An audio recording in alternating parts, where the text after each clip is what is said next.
So today is the webinar with Jim Gillies from the Motley Fool. His webinar is, as you can see, the 7 rules of using options foolishly. Jim Gillies is a lead advisor for the upcoming Motley Fool Canada Investing Service. He's been with the Motley Fool for nearly a decade. Armed with degrees in civil and environmental engineering, he spent a decade in the industry before returning to school for his MBA in finance. He claims that the math was easier. He's also passed all 3 levels of the CFA program and swears he'll get around to filing the requisite paperwork for the official designation one of these days. A dyed-in-the-wool value investor and lover of small equities, Jim is co-advisor of the US-based Motley Fool Option Service, co-advisor of Motley Fool Special Ops, and was co-advisor of the now-departed but always wistfully remembered Hidden Gems Pay Dirt, where his recommendations handily smack the market's return. To supplement his prudent portfolio, he has long employed opportunistic option strategies, and indeed will often argue passionately that certain option strategies can be preferable to simple stock ownership and palatable to even the staunchest value investor. Jim believes that if you can't tell a story with numbers, it's probably not worth telling. He approaches companies with rigorous business and financial analysis, and only after his grunt work is he willing to consider layering any option strategies on top. Some of his favorite strategies include buy right, covered calls for income, all manner of vertical spreads designed to harvest oversized gains over time, synthetic longs, which he'll happily roll into bulls or not, and diagonal calls. When not playing with matters financial, he's honing his amateur chef skills, mashing around the country on one of his bikes, getting ready for ski season, or futilely anticipating the return to glory of the Toronto Maple Leafs and New York Islanders. I didn't mean to laugh there, Jim, sorry. Along with his 2 children, Jim lives just outside of Toronto, where he gracefully suffers his fellow fools' jabs at Canada. All right, Jim, so it's all up to you now. We can hear you fine, so if you want to go ahead, and have a good one, everybody. Thanks, Lana. I'm just going to turn the camera on very briefly to say hi, fools. I'm in my home office in southwestern Ontario, but I'm going to keep it off because the light behind me makes me look like I have a halo. But I wanted to quickly touch base and say hi. So today we are going to talk about the what we like to call in Motley Fool options, the U.S. service that I co-advise with Jeff Fisher. We call these the 7 rules of using options foolishly. And we'll just kind of roll right into the first slide, and we're going to kind of jump into a little bit of those rules, and we'll jump into some basics on options, how we use them, some very brief income strategies using options, and ideally we'll finish all this up in about half an hour, and so we have got ample time for Q&A.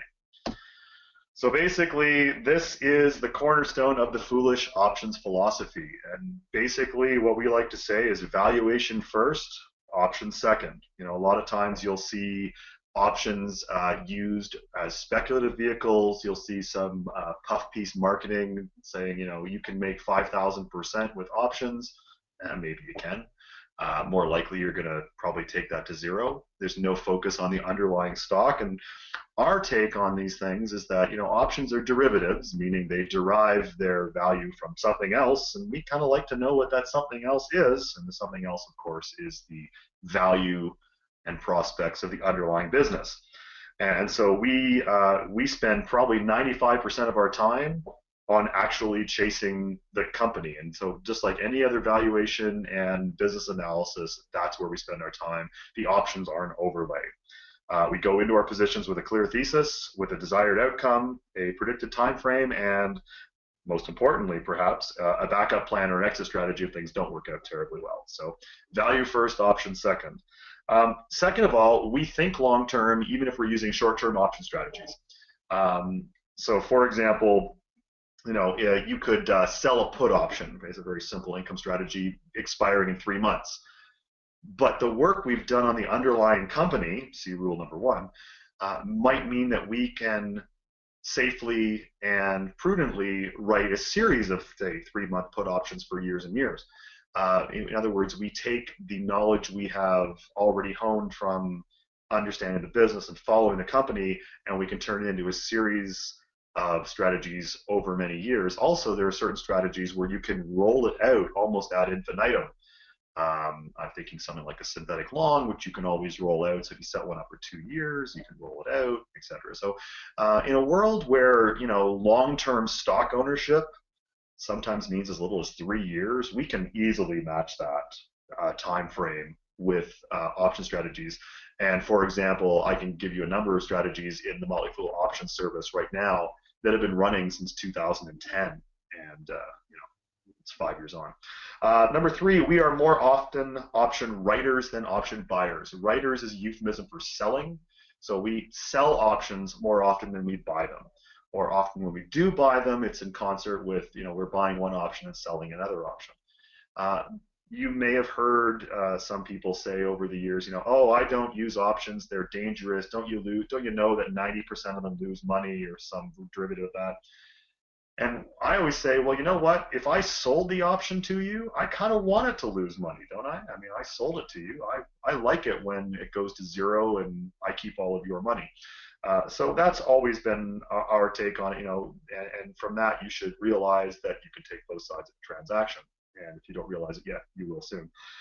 Fourth, we like to say diversification if necessary, but not necessarily diversification. We're not trying to be terribly cute by saying that, but what we're trying to emphasize there is we repeatedly use strategies designed to take advantage of our knowledge of the same stock. So for example, I might think a stock is undervalued and use an option strategy to reflect that thinking. The stock might move up to where we would consider it fairly valued. We would continue with an option strategy, but might change the strategy to take advantage of being fairly valued. And continues going up to overvalued. We might switch strategies again to take advantage of that state of being. But we're always focusing on, or rather all of these strategies are focused on the same company. And I once joked with our former product manager for Motley Fool Options that I was intending to run all of our strategies 1 year on one stock, probably Walmart. And she said, please don't, you'll lose all our customers. Number five, we stay focused. We want to be right every single time. We are kind of competitive that way, but we, of course, do not have crystal balls. We see our companies will have good or bad quarters. The economy might rocket. The economy might suck wind. But we stay focused on the underlying business and don't stray from that. So basically what we're trying to do there is we are trying to strip out emotion.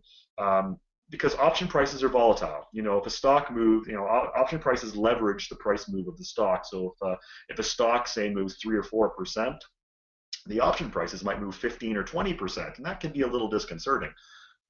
But we are focused on the underlying company and on the strategy.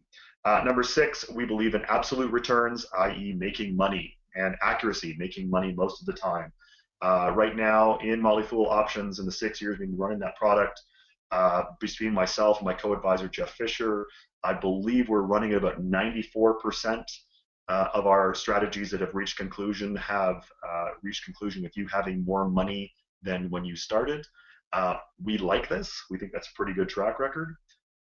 The thing about options is we believe they're a good complement to a long-term buy and hold portfolio of great stocks. So we are doing this on the margin, on the side, to earn extra income, to leverage our ways into more stocks, etc. Finally, we believe in the power of community. To be a fool, we are very community oriented. We have an entire army of members within Motley Fool Options and within our other services. But nowadays we'll welcome a new member into Motley Fool Options, and that person will have questions, and quite often the options team and myself won't have time to answer, because one of the thousands of other members who have come to us over the years and who have stayed because they think we've done a good job, they will answer their questions, whether it's mechanics or with the businesses. So it's a beautiful thing to see, investors helping other investors on the learning curve for options, which can be a bit steep. So we'll move on to, if this option stuff seems all a little bit, we're speaking a different language. Hopefully we'll try to peel back some of those layers here. The basic concepts. There are two types of options, calls and puts. Now, all standard option contracts are for 100 shares of stock. So if you were to look to buy a call option on, say, Royal Bank, you would be that would have a look through of 100 shares. So if you were to well, basically, just understands 100 shares. So a call option is the right to buy the stock at a predetermined price, which is known as the strike price, up to a set date, which is known as the expiration date. Most of the time, you will not have to worry about anything in advance of expiration date. And there's various mathematical reasons for that. But just remember that the call is the right to buy the stock at the strike price up to expiration. So conversely, the put is the right to sell the stock at a predetermined price up to a set date. And moreover, you can, and I'm hoping you will understand from the previous slide that you can take both sides. We said we are more often sellers than buyers of options. So that should tell you that there are both sides of the contract. So you can either own a call or own a put, or you can sell a call or sell a put. So if you buy a call, you have the right to buy shares. So if you buy a call on Royal Bank with an $80 strike price, you have the right to buy Royal Bank for $80, and you're going to pay for that. You're going to pay a premium for that. You might pay $4 or $5 depending on how long you go out. Of course, if the stock goes to 90, that's a very beneficial thing. That's good. If the stock goes to 70, you're going to let that option die worthless. You're not going to do anything.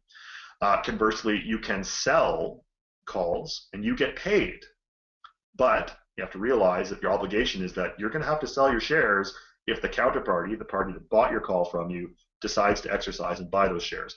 That'll happen if the stock goes to 90. It won't happen if it goes to 70. Conversely, puts, you buy puts is the right to sell your shares for whatever the strike price is, and you have to pay for that. This is a way of basically ensuring your stock price, any losses that could fall below the strike price. We don't advocate buying a lot of puts, frankly, and you'll see why later. But we do, in circumstances properly vetted, we like selling puts. In fact, that's a fairly basic income strategy. And when we sell a put, you pay me up front, and I have the obligation to buy your shares if the stock goes down, basically. If you have the right to sell me your shares at 80 and the stock goes to 90, it's highly unlikely you're going to sell it to me for 80. Although if you would, I'd be more than happy to buy it at that point. So we'll move on to the next slide here.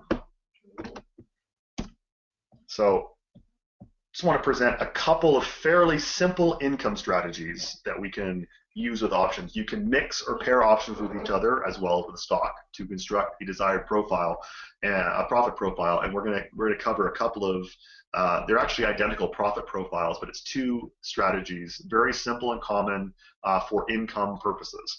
The first is just a simple written put. The command in your brokerage is usually some variant of the words sell to open. It is a very simple strategy in that it's all you do is sell a put option. That's it. There's no mixing with another option. There's no buying stock or selling stock alongside it. All you do is you sell to open the put on a desired company. Now, there's a real, you need to understand when you're selling puts, if you can afford, say, 100 shares of the underlying stock, you would sell one put. Remember, a put option on a standard contract is 100 shares. You would not sell two options or three options or five, or three puts or five puts. You would sell one. And the reason for that is writing puts can be a deceptive strategy in that you get paid up front and you kind of perhaps enjoy getting paid, but might perhaps forget the obligation that is attendant with selling puts. And so we always advocate, if you can afford 300 shares, you write 3 puts. If you can buy 500 shares, you sell 5 puts. You always are willing and able and prepared to buy the shares represented by the puts if necessary. The other income strategy is called a covered call, which is also known as a buy right. And by buy right, what we mean is you buy shares of whatever stock you're looking at in increments of 100. And then for every 100 shares you buy, you write, or again, the command is sell to open, you write one call for every 100 shares purchased. So we'll do kind of a numerical or a fairly quick example. Excuse me. So there's a stock that's currently selling for just over $32. The 2-month $32 call is currently selling for $1.90. The 2-month $32 put is currently selling for $1.70. So if you were going down the written put side of the income strategy, you would sell one put for every 100 shares you can afford. So if you can buy 100 shares, you'd sell one put. You get paid $1.70 per share. Again, there's 100 shares per contract, so you get paid $170. Now that money is yours to keep, regardless of what happens. But kind of keep it aside and wait to see what happens. The max risk is the strike price of the option, which is $32 here, less what you are paid, which is $1.70. That means that your max risk here is $30.30. Now that might seem a little scary, but you have to realize that that the max risk is only achieved is the right word. It's only real if the stock goes to zero. Well, if you were selling a put on, say, Rogers Communications, which is at $43, $44 today, it's highly unlikely that Rogers Communications is going to zero. So the max risk is just something we use as a denominator tool for calculating yields or what have you. But it can sometimes look a little bit you're getting paid $1.70, but you're taking on risk of $30.30. And the way to think about that is if you were just buying the stock, your max risk is the stock price, which would be 32 and change here. If you wanted to go down the covered call side of the income spectrum here, you would buy your stock, buy 100 shares of the stock for $32.20 each, or $3,220. And then you would sell one call, getting paid $1.90 or $190 total, for every 100 shares purchased. So your net cost is, again, your stock price less the call premium. It is equal to $30.30, which should look familiar from the written put side. And then your max profit is, again, $1.70, which is basically the strike price less what you pay, $30.30. And your max risk is, again, $30.30. So you can see that for the same expiration, 2 months, the same strike price, $32, the risk and reward profile should be identical for each of these income strategies. These are what are known as functional equivalent strategies. So, and we can just do some numerical, presenting the numerical of what's going on. You can see for any stock price at expiration, assuming we did no follow-on action, you can see that the written put profit, which is the second from the left column, is the profit loss caps out above the strike price, 32. You can see you make your max profit, $1.70, and below $32, below $30.30, you lose dollar for dollar with the strike price move. But again, if you're just writing puts versus buying the actual stock, you're actually ahead of the game by $1.70. Covered calls, on the other hand, look a lot like written puts. We mentioned that the max risk, max reward from the prior slide are the same for both strategies. You can see here again, the profit for the covered call is capped at $1.70, the max profit. Above the strike price and below, again, it loses dollar for dollar as the stock price falls. It's important to highlight that again, we're looking at the second from the left column, and the far right column is the profits on these strategies. It is important to highlight that dollar loss below the strike price is a quotational loss only.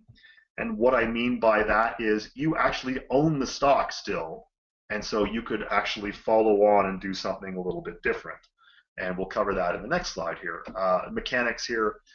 So for income strategies, if a stock price is above the strike price expiration on the written put side, the written put just dies worthless. If the stock were to go, in our example here, if the stock was $33 and our strike price is 32, no one is going to exercise a written put to sell you a stock at 32 that they can sell on the open market for 33. So the put basically dies worthless, and there's no further position for you.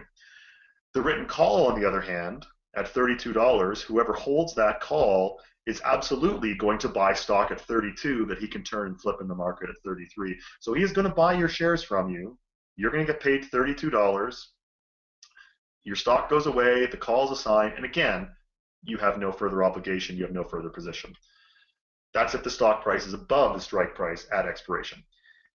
If the stock price is below the strike at expiration, what happens is the written puts will be assigned. Again, if the stock, say, goes to 30 and you've sold a put that gives the counterparty the right to sell to you at 32, he's going to sell to you at 32. Pardon me. You have to buy from him at 32, 100 shares per contract.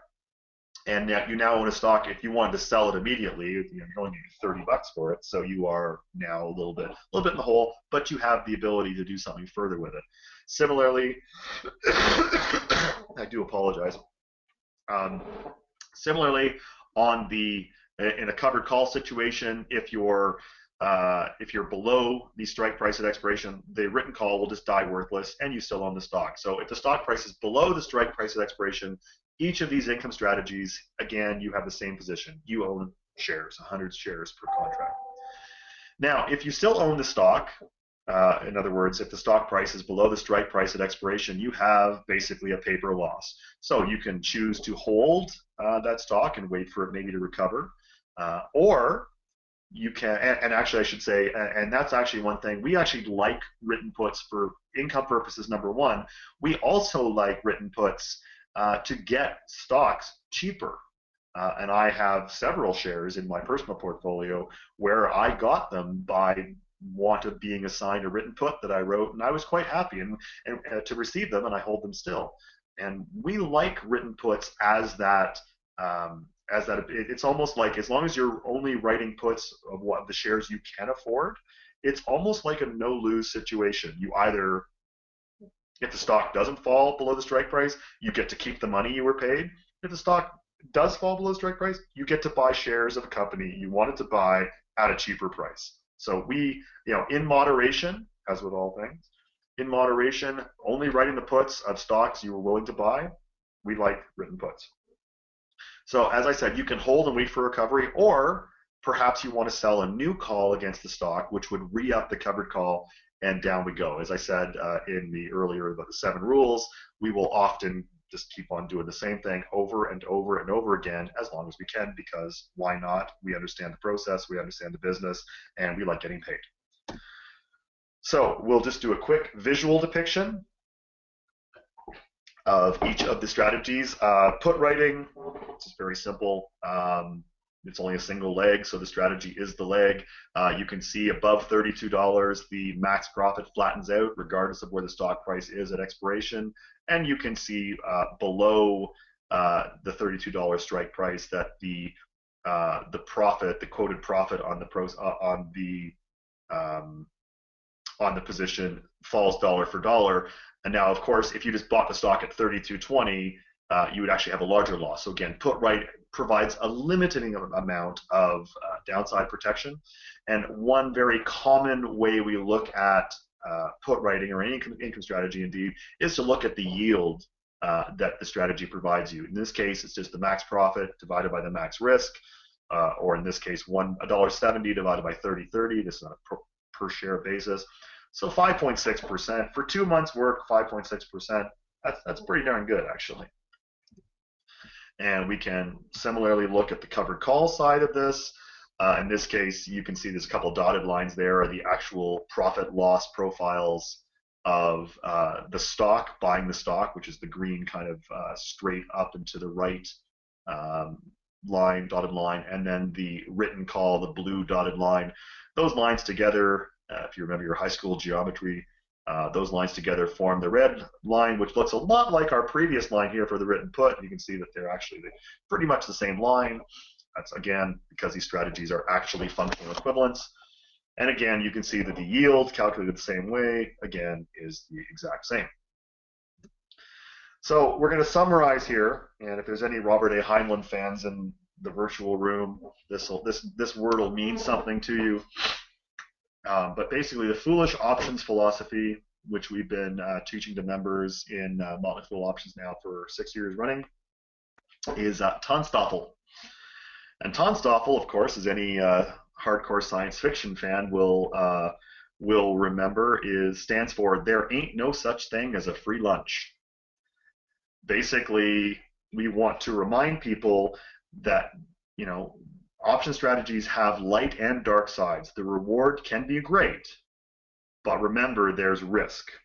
And it's amazing how often that lesson is forgotten. I alluded earlier, probably the most common mistake I've seen in people who have started adopting options for use with their portfolio, and the most common way of harming, shall we say, harming themselves is, they'll write a put option. Let's say they can afford 100 shares. So they'll write a put option. They write one put. It expires worthless. Great, no problem. So the next time around, they maybe write two put options, even though they can only still afford 100 shares, and those expire worthless. And okay, this is pretty good. Next time around, they write three put options, and those expire worthless. And now, of course, they're, well, I'm an expert options trader. Look at me. It's free money. And the next time out, they write five, and maybe those expire worthless. And now we're just getting cocky. And so the next time they write 10, and then the stock falls 15, 20%, and they have this obligation that they cannot meet because they can only buy 100 shares, and they've sold puts representing 1,000 shares, and they've blown a massive hole in their portfolio. We have seen that periodically. We have steadily preached against it.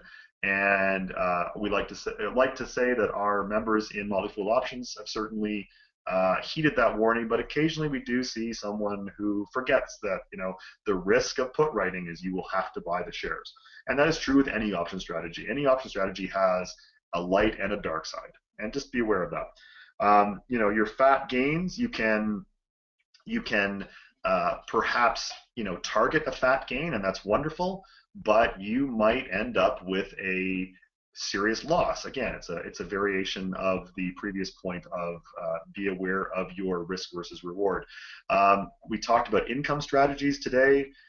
Those income strategies can be great, but also recognize that they come at the cost of upside gains. So, for example, if someone were to have, say, bought Starbucks shares back in the late 90s and have held them all the way through to today, and Starbucks, it's a great business, they certainly get an unhealthy amount of my money, and they decide, hey, I've just learned what covered calls are, let me sell a covered call on Starbucks. And maybe they get away with it for a quarter or two, but then eventually perhaps their stock gets called away from them, and now they've just triggered a massive capital gain, which they have to pay tax on. Maybe the stock continues to go up and up and up. And so recognize that income strategies are not strategies you want to employ when you are very bullish on the long-term prospect of a stock. You are specifically going into them with a targeted yield in mind.